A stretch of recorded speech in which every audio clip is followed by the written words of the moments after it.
Ladies and gentlemen, you see, whenever I don't see this thing, you know, say that members of Banter Association of Nigeria, and I still member of Banter Association of Nigeria are the call right now because Chelsea don't already win their game, so I'm calling on every member of Banter Association of Nigeria.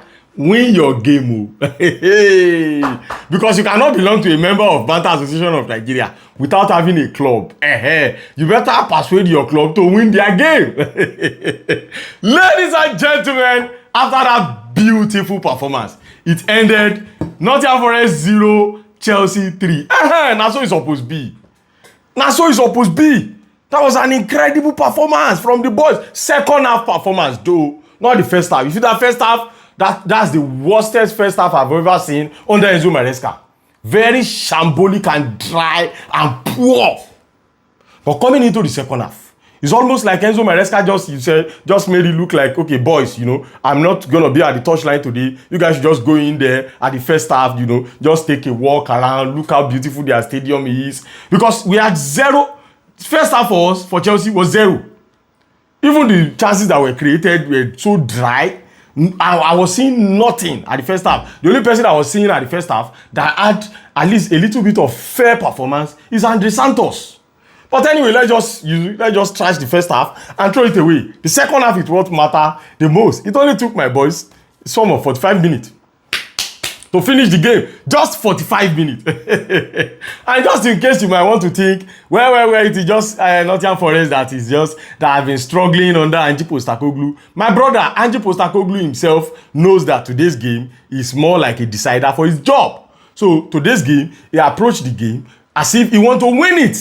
As a matter of fact, they are supposed to have taken their chance in the first half. If they are taking their about 3 chances that they got in the first half, if they are taking all of those 3 chances, by now, we might be talking of draw. Or maybe they should even defeat us because they're going to pack box. But that's one thing about Ange Postecoglou. He will never pack box for you.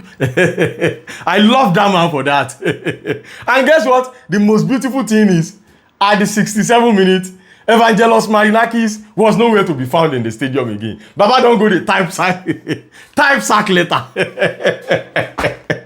Anyway, ladies and gentlemen, let's just leave that one for one side. 12 o'clock early kickoff favored us today. It was an incredible second half from the boys. I mean, first of all, I want to start from McGill. I know that the goal scorers, I'm supposed to call their name first, but I want to talk about McGill first because that brother has now proven to everybody, including Enzo Maresca, that he deserves to start playing. Maybe in the absence of Palmer, maybe we should start seeing Joao Pedro at the number 10 position and seeing McGill at the number 9 position. That brother now deserves to start playing. You can see the hunger, you can see the passion, you can see the zeal, you can see that this guy is desperate. He wants football. He wants football. Enzo Maresca need to do something. We've cuckoo cry, we shout, we scream, we beg. Play Esteban William at the number 10 position. No, you refuse to play him. You brought him on at about 70 something minutes. That's not completely bad. At least we won this game because to say we don't win this game today, now if Kasala for bust. But, you know, bringing on Esteban William later, no problem. But, you see, playing Joao Pedro up front without having somebody that can create better for him is more like we are just wasting the talent of the guy. See, I have no doubt what Joao Pedro can do. Joao Pedro can do much more than we are seeing right now. The FIFA Club World Cup is an example. Okay, bring back Opama now, and Joao Pedro will start banging goals. I can tell you this for free. He was just there. He just did there. Nobody's creating for him. Nobody's in the first half. In fact, maybe we don't even talk about that first half again. But anyway, big thumb up to McGill. Now moving on to Josh Achiempong. Wow, what a way to score your first goal for your club, for your beloved club, for your childhood club. What an elder.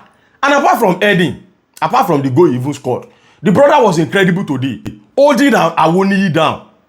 And you see, while the game was going on, I was telling somebody that it seems Ange Postecoglou gambled this game.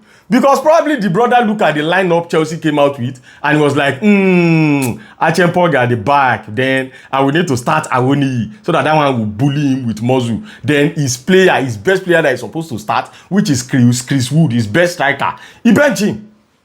He benched the guy. And how did Achiempong handle Awoniyi? Calmly. In fact, when Awoniyi left the game, Achiempong had more freedom. So he was the one that even come and pave way for us today. That was a beautiful header from Acheampong. Big thumb up to this brother. I have no doubt. See, I've always been saying it. There is no time Acheampong will appear for Chelsea that he will not have a fantastic game. Has there been any time you watch Acheampong and you complain?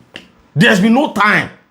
This brother was there when they held Salah and all of the Liverpool players to captive last week. Today again, hold anybody Odebu.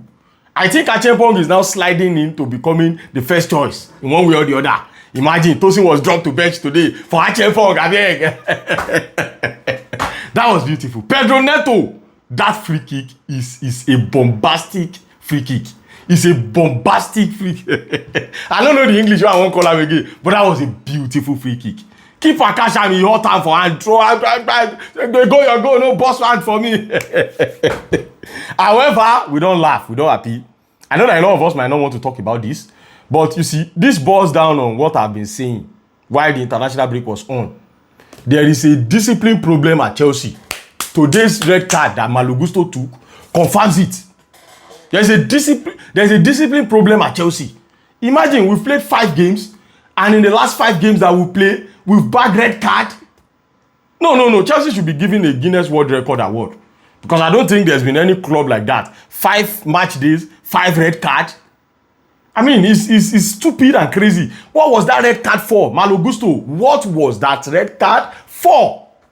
I think Maresca need to admit now that there is a discipline problem at the club, because there's nothing you want to tell me. That foul was unnecessary. The game is ending already. Your team is already winning 3-0. As if that is not enough. The last yellow card that was collected by Robert Sanchez, it's almost like somebody is taking, somebody is putting money on something. I don't understand. What was that wasting of time from Robert Sanchez for? And you see, these people are bagging this yellow card right now. It's looking like it's just the normal thing to us. When they start getting suspension, that is when everybody will start seeing it clearly. And this is what I've been saying. If you want to get yellow card, you know, committing a better foul that we know that probably you prevent a goal or you do something meaningful. Not stupid yellow cards on nonsense things. What was Robert Sanchez wasting time for? Are they going to score you 3 goals in just 2 minutes to the end of the game? 5 red cards in 5 games. No, Chelsea deserve a Guinness World Record. A soft Guinness World Record award. Very, very horrible. But anyway, it is what it is. Above all, we are happy. We are excited. We did not see the best of Estevan William today simply because the brother came in late. And I mean, I really don't know. I don't know. They asked Enzo Maresca before the game. The Baba was saying it is simply because the brother has played a game for Brazil. And, you know, things like that. And that was why he benched him. The only one game now Estevan William played for Brazil, you bench him, you know, start him today. Look at how we lack creativity in the entirety of the first half. Anyway, altogether, the 3 points is the most important part. And, you know, it's not going to touch people too much simply because we have always been wanting Malo Gusto to be benched. We have always been wanting that. And now, he's now on bench. He's not going to be on bench for the next game. It's almost like the brother just took the yellow card intentionally. But anyway, it is what it is. Above all, that was a beautiful winning for us today away at Nottingham Forest. If you think it is a joke, then wait till next week when Nottingham Forest will be playing someone else next week. That's when you will see. After they've sacked Evangelist Nari. I won't say Evangelist. After they sack Ange Postecoglou. Altogether today, that was an incredible game. Hope I'm not omitting anybody. Let me quickly glance through. Anyway, altogether, that was a beautiful one. Have you tapped the like button? Please help me tap the like button, comment 1 or 2. Up Chelsea. Ladies and gentlemen, let us relax a little bit while we watch the next game because members of Banter Association of Nigeria will work today.